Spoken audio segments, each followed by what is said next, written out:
महर्षि वशिष्ठ।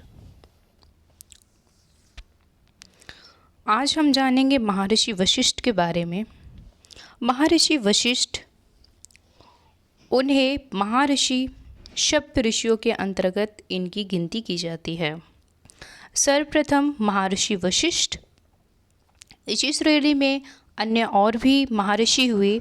द्वितीय स्थान पर महर्षि कश्यप, तृतीय स्थान पर महर्षि अत्रि, चतुर्थ स्थान पर महर्षि भारद्वाज, पंचम स्थान पर महर्षि जमदग्नि और षष्ठम स्थान पर महर्षि विश्वामित्र, सप्तम स्थान पर महर्षि गौतम। ये सृष्टि के प्रारंभ में सप्त ऋषि हुए। आगे चलकर इन्हीं के द्वारा अनेक गोत्रों की उत्पत्ति हुई। तो आज हम जानेंगे महर्षि वशिष्ठ के बारे में। महर्षि वशिष्ठ, ऐसा माना जाता है महर्षि वशिष्ठ साक्षात ब्रह्मा के पुत्र थे। महर्षि वशिष्ठ, इनकी 2 पत्नियां थीं। हालांकि अन्य अन्य ग्रंथों में इनके विभिन्न प्रकार की जो पत्नियां हैं उनकी संख्या के अंतर्गत भिन्नताएं हैं। मुख्यतः इनकी 2 पत्नियां थीं। सर्वप्रथम अरुंधति, जो कि स्वयं ऋषि कर्दन नामक ऋषि की पुत्री थी, और द्वितीय ऊर्जा, जो कि प्रजापति इनके पितृ थे। ये उनकी कन्या थी। आगे जिस समय आर्य साम्राज्य बढ़ता जा रहा था, अपनी शक्ति बढ़ा रहा था, उससे भी पहले जो महर्षि वशिष्ठ थे, उन्होंने अनेक प्रकार के यम किए, नियम किए, आसन किए, प्राणायाम किए, प्रत्याहार किए, ध्यान किया, समाधि की। तो वे इन सब के माध्यम से उनके अंतर्गत बहुत सी शक्तियाँ जागृत हो चुकी थी। उन्होंने अनेक वर्षों तक तप किए। उनमें दिव्य दृष्टि विद्यमान थी। वे परम ज्ञानी थे और दिव्य दृष्टि से आने वाले भविष्य को देख सकते थे, और जो पीछे वाले भविष्य जो बीत चुका है और अनन्य जन्मों से जो बीता हुआ है उसे भी जान सकते थे। तो इनके अंतर्गत इन्हें बहुत अधिक ज्ञान था। और साथ ही साथ ये अपने जीवन काल में यम, नियम, आसन, प्राणायाम, प्रत्याहार और ध्यान, समाधि, इनका इन्होंने अपने जीवन काल में कभी भी त्याग नहीं किया। सर्वप्रथम जब 10 राजाओं का युद्ध हुआ, जिसका वर्णन हमें ऋग्वेद के 10वें मंडल के अंतर्गत होता है। जब इन 10 राजाओं का युद्ध हुआ, तो इसमें से जो इक्ष्वाकु वंश के प्रारंभिक पूर्वज जो थे, ऋषि वशिष्ठ ने अप्रत्यक्ष रूप से उन्होंने ज्ञान दिया उन्हें। फिर इस प्रकार वे 10 राजाओं को अर्थात कुल मिलाकर जो 10 राजा थे उसमें से एक राजा विजय हुए, जो कि इक्ष्वाकु वंश के ही वंशज थे। फिर इस प्रकार उन्होंने जब इक्ष्वाकु जो वंश था वे जीता, जब उसकी विजय हुई, तो जब उनका साम्राज्य बढ़ने लगा, उन्होंने महर्षि जो विश्वामित्र थे, उन्होंने अपना पुरोहित उनको चुना। और साथ ही साथ जो गुरु वशिष्ठ थे, वे बहुत ही अधिक धैर्यवान और विभिन्न प्रकार के जो भी सांसारिक मनुष्य जिस पे विजय हासिल नहीं कर सकता, वे हासिल कर चुके थे। और उनकी जो आयु है, माना जाता है कि प्राचीन समय में जो महर्षियों की आयु होती थी, आज की तुलना में 10 गुना और अधिक होती थी। तो इनका जो जीवन क्रम चलता था, वो कई लाख वर्षों तक ये जीवित रहते थे। इन्होंने अपने समय काल में सरस्वती नदी के तट के किनारे पे ही इन्होंने अपना गुरुकुल खोला, जो कि काफ़ी वर्ग किलोमीटर फैला हुआ था। तो वहाँ पर इन्होंने जब गुरुकुल खोला, तो विभिन्न प्रकार के जो छात्र हैं, अनेक जो राजा थे, उनके जो राजकुल के जो भी राजकुमार थे वहाँ पर पढ़ने आते थे, और विभिन्न प्रकार के और भी जो लोग थे जो आर्थिक रूप से कमज़ोर थे या फिर जो सक्षम थे, सभी प्रकार के जो भी शिष्य होते थे वे उनको ज्ञान देते थे। वे ज्ञान विभिन्न प्रकार के दिया करते थे, जैसे कि अध्यात्म ज्ञान। अध्यात्म ज्ञान की कोई सीमा नहीं है, ठीक है, वो आज भी उसी प्रकार बनी हुई है। और साथ ही साथ वे पहले प्राचीन समय में राजकुल हुआ करते थे, तो वे जो भी राजकुमार पढ़ने आते थे उन्हें राजनीतिक शिक्षा दिया करते थे, आध्यात्मिक शिक्षा किया करते थे, नैतिक शिक्षा दिया करते थे, और विभिन्न प्रकार की शिक्षाएं जो कि अकल्पनीय हैं वे उन्हें प्रदान किया करते थे। विभिन्न प्रकार के नियम थे उस आश्रम में। इसी प्रकार जब ये इतने वर्षों से चली आ रही थी परंपरा, तो आगे जो इसी इक्ष्वाकु वंश के जो आगे राजा दशरथ हुए, उन्हीं के जो पुत्र थे श्री राम, और अन्य जो श्री राम जी के 3 भाई थे, लक्ष्मण, भरत, शत्रुघ्न, इन सबको जो राजा दशरथ थे इन्होंने इनके गुरुकुल में भेजा शिक्षा प्राप्ति के लिए, और विभिन्न प्रकार के उन्होंने उनको शिक्षाएं प्रदान करी, और साथ ही साथ उन्होंने राम को जी को शिक्षा दी, और अन्य जो कार्य थे जैसे कि विवाहिक कार्य, और इसके साथ ही साथ फिर जो पुरोहित पद वो वर्षों से संभालते चले आ रहे थे, तो वे हर प्रकार से इस पद पर आसीन थे। और साथ ही साथ जब ये जो ऋषि थे इन्होंने अपनी विभिन्न प्रकार की रचनाएं रची, और इनका जो ऋग्वेद, सामवेद, अथर्ववेद और यजुर्वेद, ये जो 4 वेद हैं, हालांकि प्रारंभ में जो ऋग्वेद है उसमें इनकी बहुत सारी जो ऋचाएँ हैं उसके अंतर्गत संग्रहित है, और इन्होंने विभिन्न प्रकार की रचनाएं की, जैसे कि वशिष्ठ शिक्षा, वशिष्ठ तंत्र, वशिष्ठ पुराण, वशिष्ठ स्मृति और वशिष्ठ श्रद्ध कल्प। ऐसे ही अनेक प्रकार की रचनाएं इन्होंने अपने जब इनका जो समय था इन्होंने अपने समय काल में लिखी, अपने ज्ञान को और बढ़ाया। इसी प्रकार जब आगे चलकर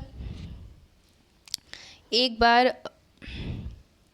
ये अपने गुरुकुल में ठहरे हुए थे अपने पत्नी के साथ, तो महर्षि विश्वामित्र जो कि अपने समय में कौशल जो राज्य है वहाँ के राजा हुआ करते थे, तो वे कहीं से युद्ध करके आ रहे होते हैं, तो उसी आश्रम में कुछ देर के लिए रुकते हैं। तो वहाँ पे जो ऋषि वशिष्ठ जी का जो आश्रम था, तो वहाँ पर वे ठहरे, और विभिन्न प्रकार के जो सैनिक हैं उनके वहाँ पे रहने की व्यवस्था की गई।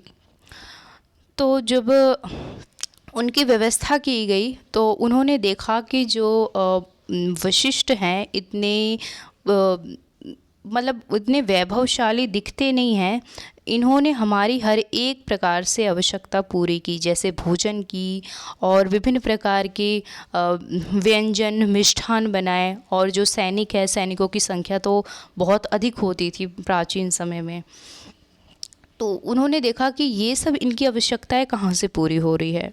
जब उन्हें पता चला ये सभी आवश्यकताएं एक कामधेनु नामक गाय है उससे हो रही है, वो जहाँ भी रहेगी उसे वरदान प्राप्त था कि वो जहाँ भी रहेगी वहाँ पर कभी भी अन्न और धन का अभाव नहीं होगा। तो जो ऋषि विश्वामित्र थे उनके मन में इच्छा हुई कि क्यों ना ये जो कामधेनु गाय है इसे हम अपना लेते हैं। तो उन्होंने प्रत्यक्ष रूप से पहले तो जो वशिष्ठ जी थे, महर्षि वशिष्ठ जी, उनसे बोलकर उसको मांगना। जब उन्होंने मांगा तो उन्होंने क्या किया, जो वशिष्ठ जी थे उन्होंने मना कर दिया विश्वामित्र जी से। तो उन्होंने सोचा कि अब ये मांगने से तो देंगे नहीं, हम युद्ध करके जीतेंगे। उन्होंने युद्ध का भी प्रयास किया लेकिन वे हार गए। इसी के लिए उन्होंने ठान ली कि नहीं, मुझे ये कामधेनु गाय चाहिए। उसके लिए उन्होंने अनेक वर्षों तक तपस्या करी, अपने एक पैरों पे खड़े होकर ब्रह्मा जी की तपस्या करी। इस प्रकार ब्रह्मा जी प्रकट होते हैं और उन्होंने बहुत शक्ति मांगी उनसे कि नहीं, कि मुझे ऐसे अस्त्र शस्त्र और चाहिए ताकि मैं विजयी हासिल कर सकूं। वो भी किस पे? जो महर्षि वशिष्ठ थे उन पर, क्योंकि ये जो कामधेनु गाय है उन्हीं के पास है। तो वे फिर एक बार तपस्या करके आए, फिर उन्होंने एक बार युद्ध किया लेकिन वे फिर से हार गए। और इस प्रकार उन्होंने अब इस बार निश्चय कर लिया, वे 2-3 बार इस प्रकार हार चुके थे। उन्होंने निश्चय कर लिया कि अब आगे मुझे ये जो कामधेनु गैया है ये मुझे चाहिए ही नहीं। तो उनके मन से पूर्ण रूप से संसार के प्रति उन्होंने अपने जो भी राजसी वैभव था उसे त्याग कर पूरे महर्षि बन गए। तो ये अब इनकी जो काफ़ी दिनों तक, काफ़ी वर्षों तक जो महर्षि वशिष्ठ थे और महर्षि विश्वामित्र थे, काफ़ी वर्षों तक इनमें मतलब कोई मित्रता नहीं थी, ये दुश्मनों की तरह व्यवहार करते थे। लेकिन आगे चलकर विश्वामित्र को ज्ञान हो गया कि नहीं, ये जो संसार है इसे एक प्रेम और सम्मान के हिसाब से, इसी के अनुसार व्यक्ति अगर चल सकता है तो वो कुछ भी प्राप्त कर सकता है। तो जब उन्हें ऐसा ज्ञान प्राप्त हुआ तो उन्होंने पूर्ण रूप से अपने आप को सन्यासी घोषित किया। उन्होंने सब कुछ, अपना राज त्याग दिया। इसी प्रकार आगे चलकर उनके जो पुत्र हुए, उनके पुत्र का नाम था शक्तिमनु। और इसी प्रकार जो शक्तिमनु के जो पुत्र हुए वे महर्षि वशिष्ठ के पौत्र लगेंगे, उनका नाम था पराशर। यही पराशर जो थे, इनके पुत्र हुए वेदव्यास। वेदव्यास को तो सभी जानते होंगे।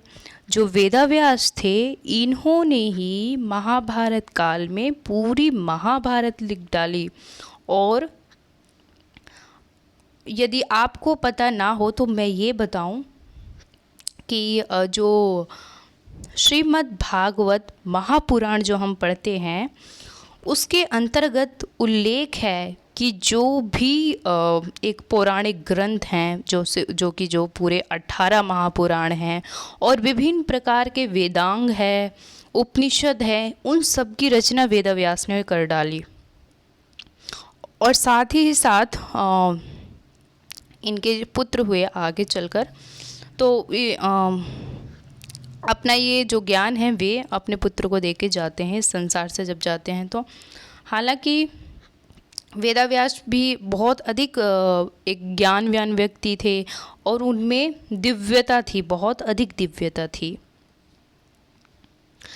इसी प्रकार जो वशिष्ठ हैं, महर्षि वशिष्ठ, इनको योग वशिष्ठ भी कहा जाता है। क्यों? क्योंकि ये मानते थे जो यम है, नियम है, आसन है, प्राणायाम है, प्रत्याहार है, ध्यान है, समाधि है और अंतिम चरण में जाकर मोक्ष है। ये जो विभिन्न प्रकार के धार्मिक जो भी उत्पत्ति हुई थी उसमें जो मोक्ष की श्रेणी है वो अंत में आती है, अर्थात मृत्यु के बाद ही मोक्ष प्राप्त होता है, चाहे वे बौद्ध धर्म हो गया, चाहे वो जैन धर्म हो गया। तो कहने का अर्थ ये है कि इन्हें योग वशिष्ठ भी कहा जाता था। क्यों? क्योंकि ये जो भी श्रेणियाँ अभी बताई, जैसे कि यम, नियम, आहार, प्राणायाम, प्रत्याहार, ध्यान, समाधि, मोक्ष, ये ऐसा मानते थे कि इन सब के माध्यम से व्यक्ति अपने जीवन में विजय प्राप्त कर सकता है, अपने जीवन को और अधिक सर्वश्रेष्ठ और उत्तम बना सकता है। तो ये ज्ञान उन्होंने अपने समय में, जब श्री राम और अन्य इनके 3 जो भाई हैं, ये जब इनके गुरुकुल में शिक्षा प्राप्ति के लिए आए तो उन्होंने ये सारा ज्ञान उनको प्रदान किया था और विभिन्न प्रकार के उपदेश दिए। तो इस प्रकार और इनका जो भी जीवन काल था वो काफ़ी लाखों वर्ष ये धरती पर जीकर गए थे। और जो महर्षि वशिष्ठ थे, इनकी तुलना अगर अधिक महर्षि जो सप्तऋषि हैं उनके साथ की जाए तो बहुत अधिक ही मतलब उच्च कोटि का इनका चरित्र था। अब के समय में ये जो ये सप्तऋषि के अंतर्गत जो भी ऋषि सात ऋषि आते हैं, उन सभी को सर्वप्रथम जो परमात्मा है उसके द्वारा सत्य और एक प्रकार से ज्ञान की प्राप्ति हुई थी। इस वजह से उन्हें चिरंजीवी कहा जाता है। चिरंजीवी होने की वजह से ही इन्हें सप्त ऋषियों को आकाश में स्थान प्राप्त है। जो सप्त ऋषि तारे देखे जाते हैं आकाश गंगा में, उसमें सप्त ऋषि की एक एक मतलब वे एक तरीके से अमर हैं। भगवान ने उन्हें वरदान देकर अमर कर दिया है। और इसी प्रकार एक और तारा है जो कि ध्रुव तारा है।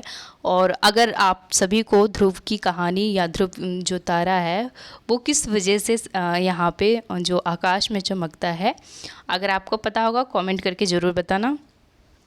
ठीक है, तो ये थी हमारी आज महर्षि वशिष्ठ की संक्षिप्त जीवन परिचय। ठीक है, इसी प्रकार हम अगली वीडियो में महर्षि कश्यप के बारे में जानेंगे। और वीडियो पसंद आई हो तो लाइक करो, शेयर करो, सब्सक्राइब करो।